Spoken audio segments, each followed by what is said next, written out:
So in other news, the Trump Environmental Protection Agency wants to raise the threshold for a chemical found in what? Rocket fuel to triple the previous limit allowed in drinking water supply. So no, they don't want to remove it. They want to triple the amount allowed in drinking water.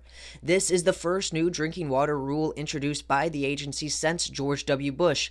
Wow. First one, and we're adding more rocket fuel chemicals to the water. In the EPA's latest move to weaken environmental and health protections, it released a notice on Thursday requesting public comment on its proposal to raise the maximum level allowed for the chemical perchlorate, shalate, who cares, it's bad for you, which is linked to thyroid problems to 56 micrograms per liter.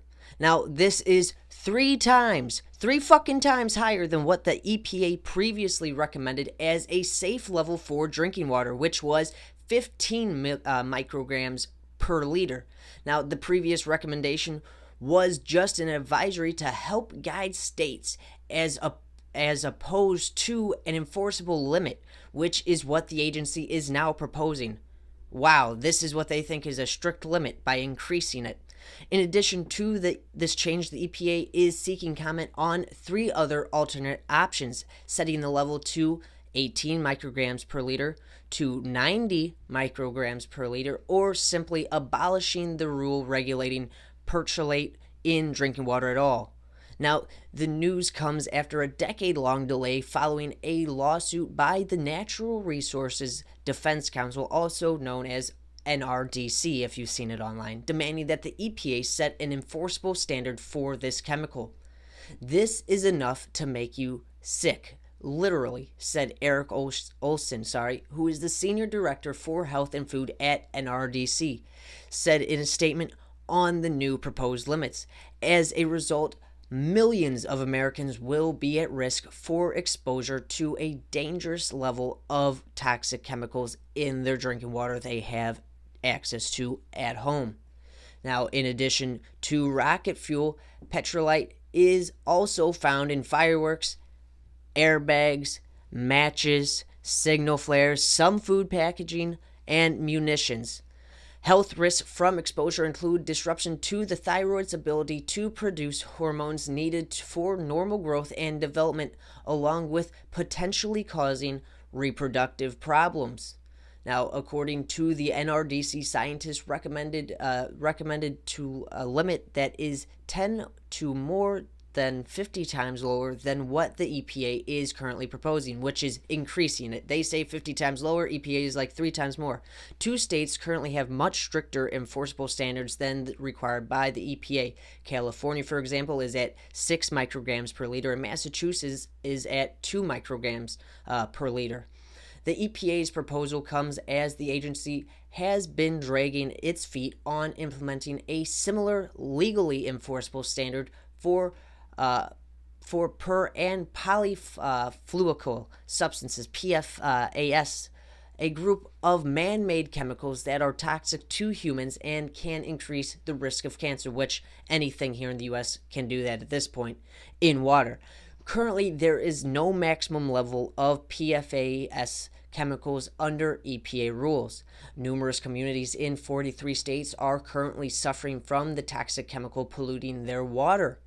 Now, these delays or weakening of chemical standards come despite EPA Administrator Andrew Wheeler's recent arguments that water issues are the world's leading environmental crisis, yet he is doing nothing to stop it. He's actually making it worse. This is another Trump administration gift to polluters and world utilities that have lobbied to be off the hook for cleaning up the problem they are in fact creating. Olson said of the proposed change to perchlorate. Now, the Trump EPA features several top officials who once worked for the chemical industry. Surprise, surprise, conflicts of interest have been in every administration.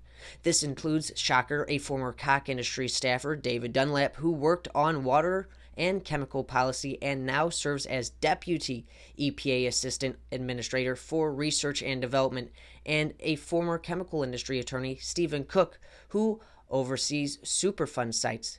Meanwhile, Nancy Beck, who is the Trump administration's appointee who oversees the EPA's toxic chemical unit, previously worked as an executive at the American Chemistry Council, one of the industry's main lobbying groups.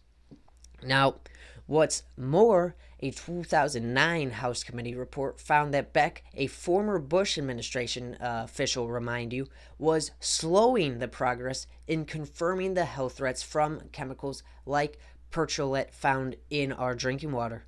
The committee concluded that she had been inappropriately intervening in agency science. Now, ties to the chemical industry also extended to Wheeler in a letter sent to the EPA administrator last month.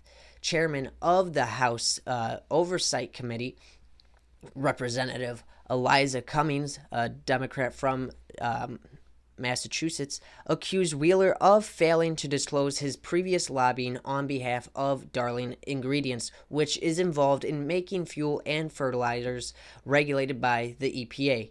Again, these are all things in other countries that would be seen as conflicts of interest, but here, thanks to Citizens United and such, we allow dark money and conflicts of interest to be part of our politics. We don't shun them, we welcome them here in the United States. So once again, this is the EPA being bought and controlled by the lobbyists that, they say they don't work for when they swear into their position. But yet, in the end, surprise, surprise, the money is still talking and they are still doing the corporate bidding because in the end, like Bush said, profits trump peace. And in this case, profits trump your health. That's all I have, you guys, on this clip. Thanks for watching. That's all for this video. Please make sure you hit that subscribe button and give this video a thumbs up if you enjoyed what I talked about.